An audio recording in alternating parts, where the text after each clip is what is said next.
Sot, para dhomave të specializuara në Hagë, zhvillohen deklaratat përmbyllëse në gjykimin ndaj Hashim Thaçi, Kadri Veseli, Recep Selimi, Jakub Krasniqi. Në sallën e gjyqit janë të pranishëm edhe familjarët e të akuzuarve, të cilët po ndjekin nga afër këtë fazë përfundimtare të procesit gjyqësor, një moment me ngarkesë të madhe emocionale dhe politike. Çfarë pritet sot? Deklaratat përmbyllëse përbëjnë një nga momentet më të rëndësishme të gjithë procesit gjyqësor.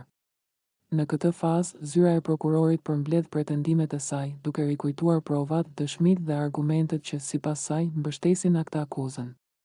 Nga ana tjetër, mbrojtja e të akuzuarve paraqet kundër argumentet, duke sfiduar besueshmërinë e dëshmitarëve, interpretimin e provave dhe bazën ligjore të akuzave. Kjo është mundësia e fundit që palët t'i drejtohen trupit gjykues përpara se gjyqtarët të tërhiqen për shqyrtim dhe vendimmarrje.